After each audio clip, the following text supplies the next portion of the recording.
Como es habitual a esta hora aquí en Mega Noticias, vámonos a debate con, y le doy la bienvenida a Francisco Salgado, director del Bufete Jurídico Interdisciplinario, y a Christopher Estupiñán, abogado y activista. Gracias, Francisco, gracias, Christopher, por estar con nosotros. ¿Qué tal, Alberto? ¿Cómo estás? Buenas tardes, Christopher. Gusto saludar.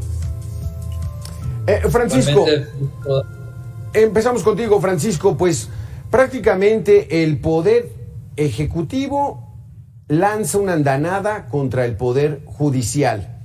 Aquí de entrada diríamos que el Poder Ejecutivo es tan limpio, probo, tan transparente como para acusar al otro poder y poner en riesgo este equilibrio de poderes que existe en nuestro país.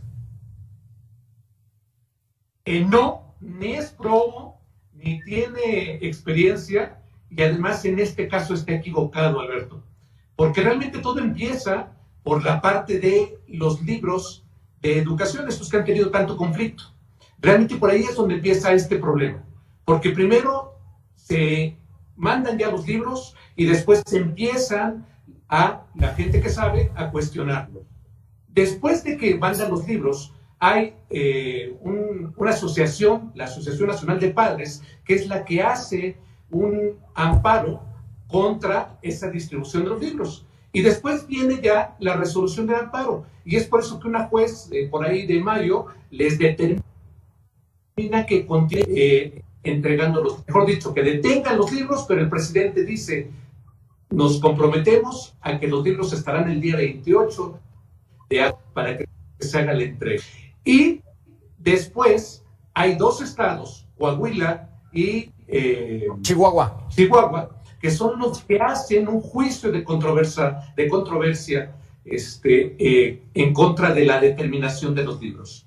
Y fíjense, estos de entrada debemos de tener claro, Alberto, que son juicios, no son procedimientos, no son documentos.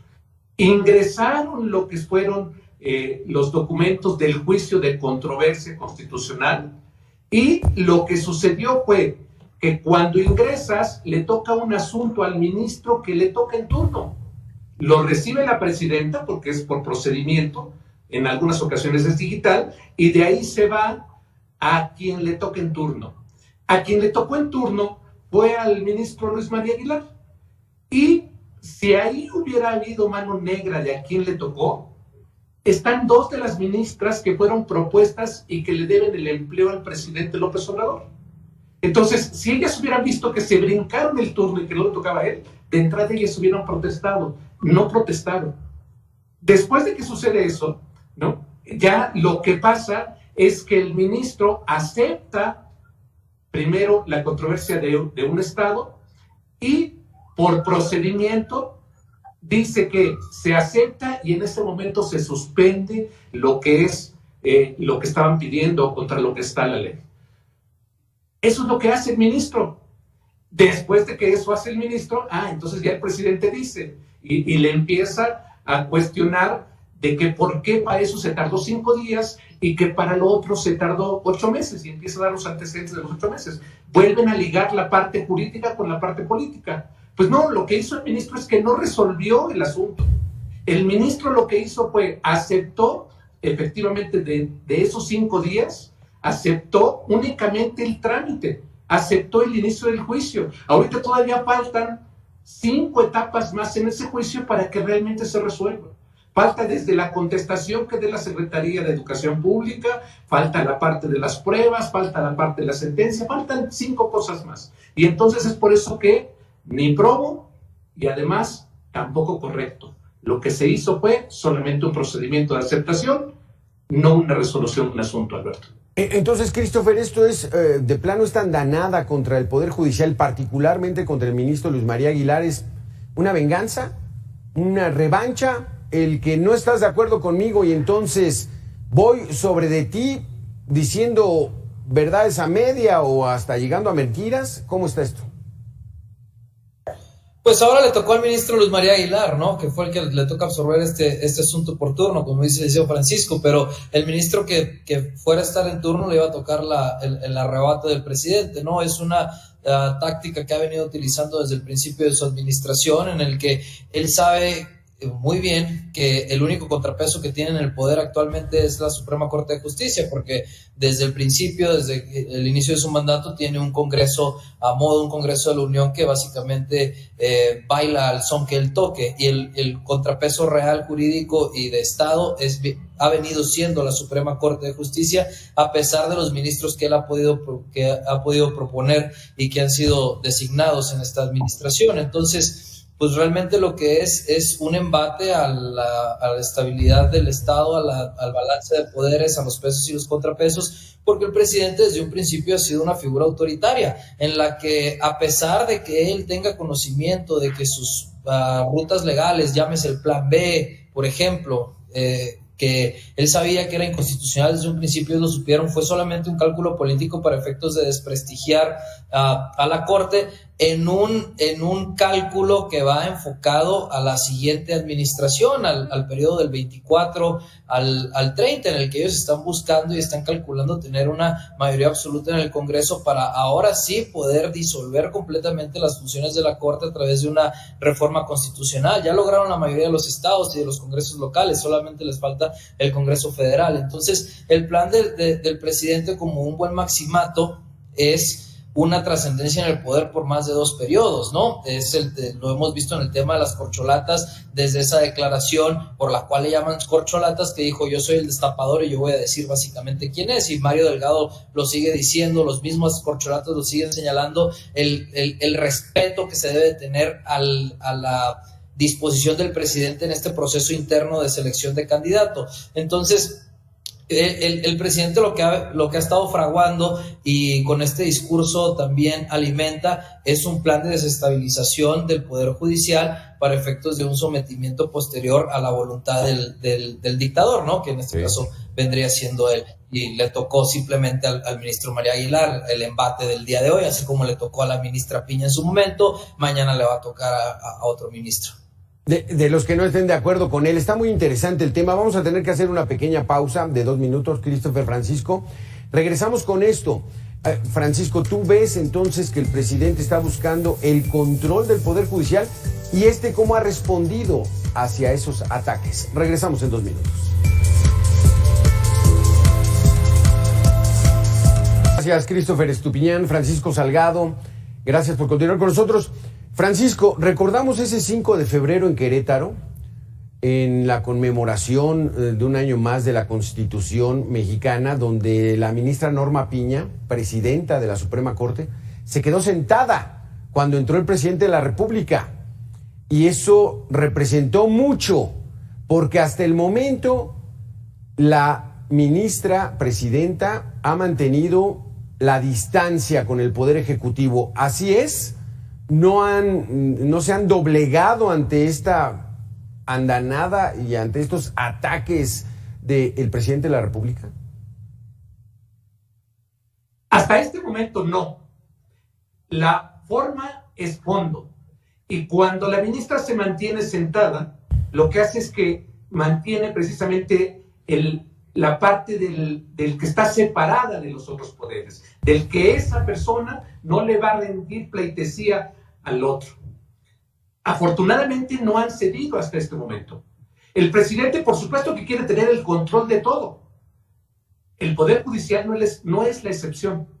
Este presidente, López Obrador, ya por propuesta de él, hay 4 ministros que están en la Corte. 4 de los 11. La Corte está dividida en pleno, son 11 personas, pero se dividen en 2 salas. Una con 5 ministros, la otra con 5 ministros. Y la primera sala lo que hace es que toma determinaciones de situaciones civiles y penales. Y la segunda sala toma determinaciones de situaciones administrativas y una más. Lo que sucede es que en las 2 salas ya López Obrador tiene 2 ministros en cada una de las salas. Cuando pudiera llegar a tener poder absoluto es cuando tenga 3 ministros. En este momento no hay riesgo. El riesgo va a venir en diciembre del año entrante, porque en diciembre del año entrante se van 2 ministros, el que precisamente tenemos en este momento en pantalla, y se va precisamente el ministro agredido en este momento, que es Luis María Aguilar. Se van dos, se va Arturo Saldívar y se va Luis María Aguilar en diciembre del año entrante. ¿A quién le tocará proponerlo? Al presidente en funciones. Como en el siguiente año va a estar un nuevo presidente, va a entrar un poquito antes, pues a ese presidente seguramente le tocará hacer la propuesta.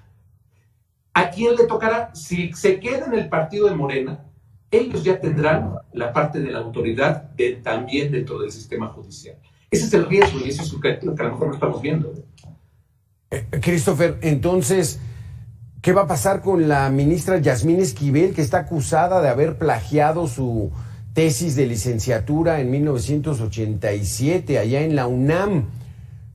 ¿La dejarán que siga funcionando? Porque ayer en la votación del INAI fue la única que votó en contra, mientras que la Suprema Corte admitió que con 4 consejeros comisionados puede trabajar el INAI y ya le dio la orden al Senado de la República para que repongan esos 3 lugares que les faltan. Christopher, entonces, ¿hay ese riesgo? Pues va a pasar lo que siempre pasa, nada, o sea, ya es un tema superado incluso en los medios de comunicación, ya es un tema en el que el presidente señaló que no se iba a tocar, la Corte también se mantuvo y se ha mantenido hasta cierto punto al margen de esta problemática sin hacer ningún pronunciamiento. La autoridad universitaria tampoco ha resuelto. Ella generó una narrativa simulada, igual que su título, ¿no? En la que inventó un juicio, un proceso judicial en el que demandó al autor de la tesis y ganó el juicio sin siquiera haber una oposición, es decir, fue un juicio que se fue en rebeldía, un proceso simulado, igual que todo lo que ha realizado ya en sus estudios. Entonces, y ante ello, pues la Corte tampoco se ha pronunciado respecto a la determinación de alguna responsabilidad administrativa por este presunto plagio, y pues tampoco pueden, en el propio sistema de designación de los ministros de la Suprema Corte, pues pasan por un proceso de ratificación, etcétera, en el que, si bien es cierto, estamos frente a un incumplimiento de los requisitos mínimos que establece la Constitución para ser ministro, que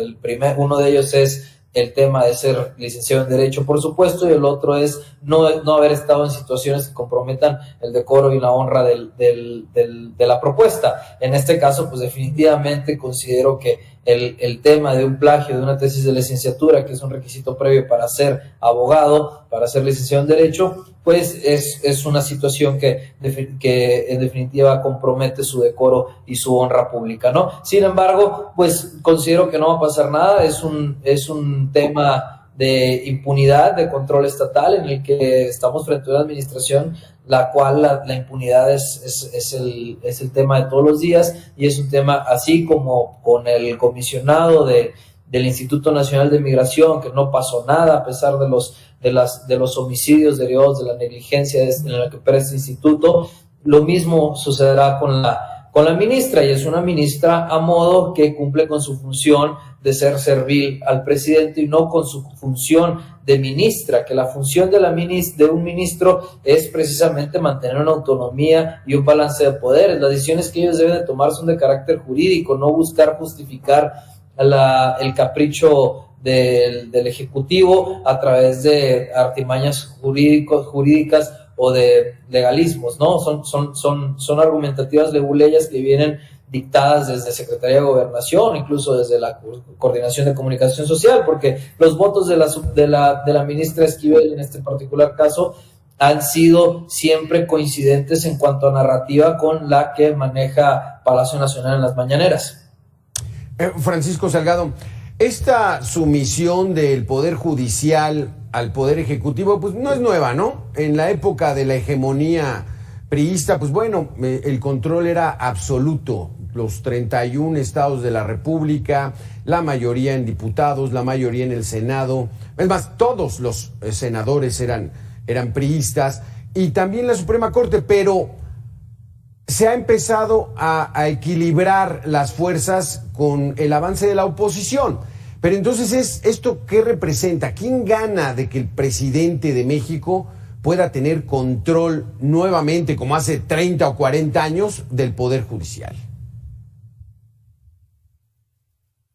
Quien pierde es el país, Quien gana es el grupo que en este momento está en el poder, hablando de López Obrador y de quien venga el año entrante. Ellos son los que van a ganar. Desafortunadamente, inclusive, si ustedes se dieron cuenta, ya el presidente empezó también en las mañaneras a decir, lo que tenemos que hacer es, como este sistema judicial no sirve, tenemos que cambiarlo. Y el pueblo es quien tiene que decidir quién, que además es incorrecto que el pueblo decida quién. Pero bueno, está empezando a echar carne al asador para que las personas seguidoras del movimiento de Morena poco a poco vayan diciendo, sí, quemémoslos en leña verde a todos los del sistema judicial, y van a continuar presionando, porque el secreto de ellos y el éxito lo van a tener en el momento en el que tengan más escaños, tanto en diputados como en senadores. Ese es el verdadero fondo que va a continuar durante lo que vemos, lo que resta de este año y el inicio del año entrante, Alberto. Ahí, Christopher, pues el riesgo de que el presidente de la República vuelva a tener el control absoluto del Poder Judicial, ¿qué representaría? ¿Cuál es el peligro? Pues el peligro es el que se rompa el balance de poderes, ¿no? El equilibrio de poderes, los pesos y los contrapesos, que es un principio básico del Estado de Derecho, ¿no? En el Estado de Derecho los ciudadanos sacrificamos o comprometemos parte de nuestras libertades para ponerlas al servicio de un Estado, de un gobierno que debe de procurar el bienestar común a través del respeto de derechos, garantías individuales, libertades, derechos humanos, etcétera. Y el Poder Judicial sirve como un contrapeso, como un garante para el funcionamiento del Poder Ejecutivo. El Poder Ejecutivo es aquel que debe, a través de la aplicación de las políticas públicas, garantizar este respeto de derechos y este bienestar de la población dentro de un marco jurídico que es el Estado de Derecho, dentro de un marco legal de actuación que impida precisamente un dictador, un autoritarismo. Es un proceso democrático que han pasado siglos para poder llegar a este proceso de Estado de Derecho, y en el particular caso de México, pues tuvimos que vivir una revolución hace 100 años, ¿no? Para poder llegar a este proceso democrático, y posterior a la revolución pasamos por todo este proceso que mencionas de un partido unitario con control absoluto hasta el 2000, recientemente, hace menos de 25 años, en el que ya hay una alternancia democrática en la que funcionaba, en algún punto llegó a funcionar estos pesos y contrapesos entre el Congreso, la Suprema Corte y el Poder Ejecutivo. ¿Cuál es el riesgo de la aniquilación del Poder Judicial? Pues es básicamente que si Morena llega a tener el control absoluto del Congreso, de más de 3/4 partes del Congreso en la siguiente administración, va a poder realizar una reforma constitucional de fondo para modificar todas las facultades, incluso la manera de designar a los ministros, que es lo que está proponiendo, que el pueblo lo decida, pero pues lo que nos está diciendo es que el pueblo es él, ¿no? Sí, porque Francisco Salgado, poniendo unos ejemplos, el plan B electoral, pues no se frenaría en el Poder Judicial y pasaría, y entonces se haría lo que quiere. Lo de los libros de texto que tanto ocultaron y que de repente sacaron filtraciones y venían con unas situaciones que inquietaban a grandes sectores de la población, pues bueno, también pasaría, no tendría freno el Poder Ejecutivo. Ese es un verdadero problema cuando le damos la autoridad a una sola parte del gobierno. Es como si le diéramos el volante al conductor y le dejáramos que guiara a donde fuera. El conductor, no importa si está desvelado, no va a saber, o no importa a dónde él nos quiera llevar. Él nos llevará, le damos el volante y no habrá nadie que le pongamos un freno. Para eso están hechos los contrapesos. Eso es lo que debemos de ver. Y eso es en el momento en el que viene la parte de las elecciones. Las personas debemos involucrarnos un poquito y tratar de, si somos afines con unos, votar por los otros, solamente para decir, híjole, ¿por quién voto? ¿Por uno o por el otro? No le puedo dar todo el poder a uno porque nos podría llevar al barranco si le damos el volante a alguien que no sabe conducir. Necesitamos que alguien conduzca, pero que alguien vaya frenando en el transcurso del tiempo. Porque, Christopher, el presidente de la República ha dicho, sí, él nombró corcholatas a sus aspirantes, pero él dice, el proceso de Morena es transparente, es democrático, yo no me voy a meter. Y tú mencionas que a lo mejor trae visos de generar un maximato, un control metasexenal. ¿Tú crees que vaya a respetar el presidente esta situación? El plan del presidente es muy claro, o sea, el discurso de él es uno y la realidad es otra. Él definitivamente está buscando cómo perpetuar en el poder, él y su círculo cercano. El presidente está en el tema de las corcholatas frente a una incógnita que a mí me parece es la pregunta a resolver. ¿Cómo va a lograr que sus tres punteros lleguen a un acuerdo de manera en el que la repartición de las posiciones de poder los lleven a sentarse allá en la chingada en su rancho y él siga tomando las decisiones? Es decir, ¿quién de los tres que vaya a ser seleccionado por él va a causar menos problemas o va a salirse del corral? Puedes tener una Claudia Sheinbaum que esté controlando el Congreso de la Unión después de la jefatura de gobierno, que se sirva como contrapeso para un Marcelo Ebrard presidente, por ejemplo, en una de las ecuaciones en las que, si bien es cierto, pues Claudia no va a estar del todo, pues funcionará como un contrapeso a las decisiones del presidente Marcelo Ebrard, y a una Adán Augusto dirigiendo el partido Morena, que eso implica tener la decisión de quiénes van a ser los candidatos,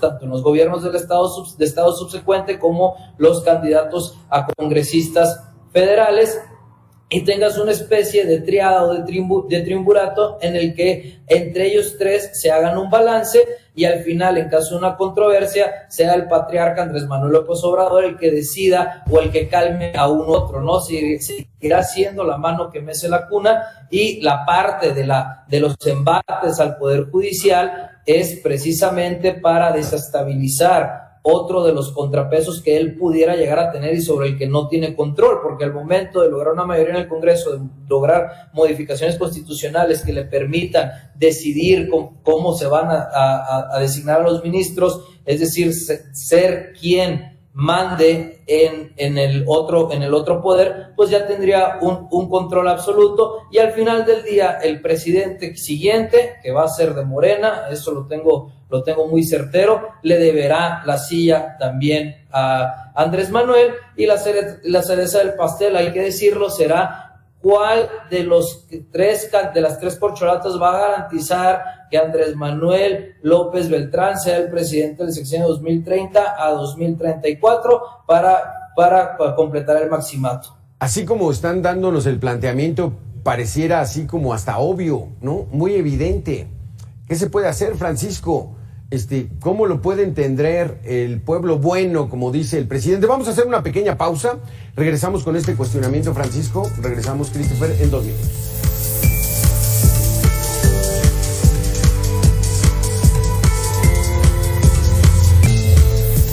Gracias, Christopher. Gracias, Francisco. Pues bueno, estos planteamientos que nos están presentando esta tarde, pues se ven obvios, se ven lógicos, y pareciera que es por ahí, aunque el discurso diga, yo no me voy a meter, yo me voy a ir, yo no voy a tener injerencia, ya México es otro, Francisco, pero pues sí, parece obvio el querer tener ese control total del gobierno. Cuando se dice que la parte de López Obrador continuará, por supuesto que no lo va a hacer con su nombre. O sea, va a continuar con la parte de a quien designe. Eso es lo que hay que comentarle al público. No estamos diciendo, él se va a reelegir. No va por ahí. O sea, él va a estar dirigiendo detrás de bambalinas lo que suceda. Por supuesto que el poder, él lo quiere tener y él quiere trascender. Es algo que le gusta a la gente que ya probó el poder. Es muy difícil dejarlo.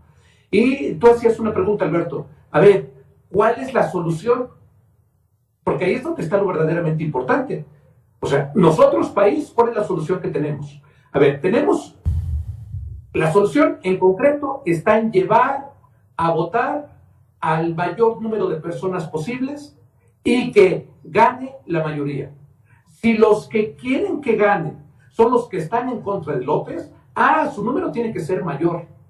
Ahí es donde tenemos un problema, porque en el país el mayor número de personas que hoy cuentan los votos, antes nos quejábamos que no contaban, pero hoy que sí cuentan, están en las zonas menos informadas, están en las zonas alejadas, están en esas zonas donde les pusieron un banco del bienestar en medio de la nada.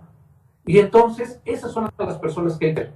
Pero no solamente a ellas, hay que convencer a las personas que están en desacuerdo y a las personas que dicen, no me gusta este país, no me gusta para dónde está caminando, no me gusta cómo ha crecido la inseguridad. A esas personas la solución es decirles, oiga, así como las personas de Morena se reúnen el día de la votación, van y votan en grupo, les invitan el desayuno, a lo mejor del otro lado no se hace lo mismo, porque no se tienen las mismas aficiones, pero sí la solución está en lleve usted al compadre, lleve usted al hermano, lleve usted a la persona que tenga convencida de que el gobierno de López no es lo que le conviene. No hay otra solución. Esto se resuelve por votación. Y cuando los votos cuentan, el mayor número de personas que vayan y voten, eso es lo que hace la diferencia.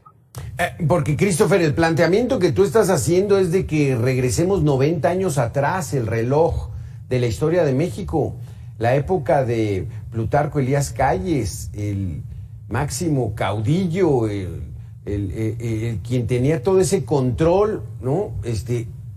¿Estaremos en esa situación o se exagera, Christopher?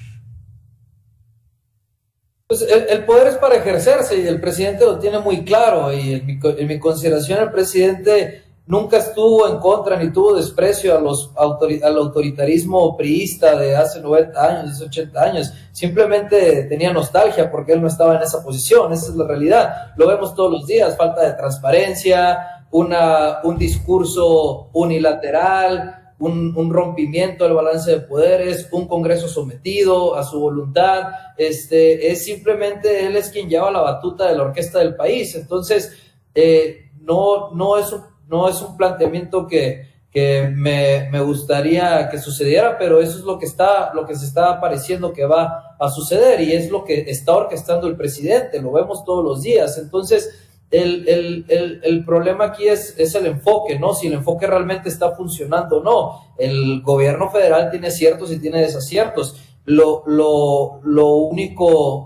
Lo más negativo de todo es la destrucción de las instituciones que costaron sangre, lágrimas y décadas de construcción, ¿no? ¿Por qué? Porque está volviendo a un retroceso democrático, a un retroceso estatal en el que ni siquiera tiene que haber instituciones, porque todo lo debe de partir y repartir el presidente desde el Palacio Nacional, ¿no? Entonces, es una advertencia.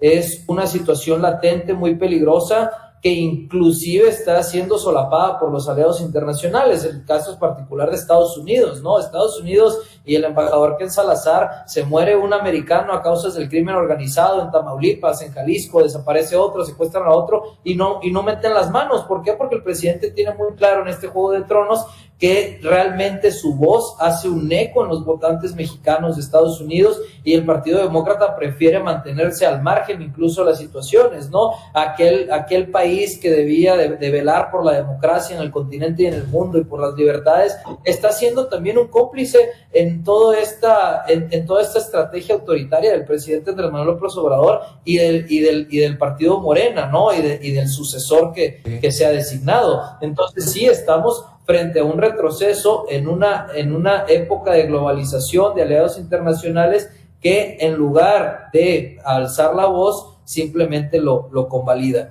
Porque es regresar a esa época del maximato de Plutarco Elías Calles, el jefe máximo, donde ponía él a los presidentes, pero finalmente el que decidiera era él.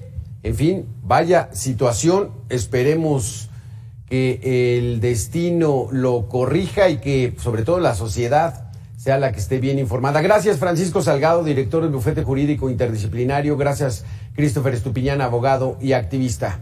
Nosotros regresamos en 2 minutos.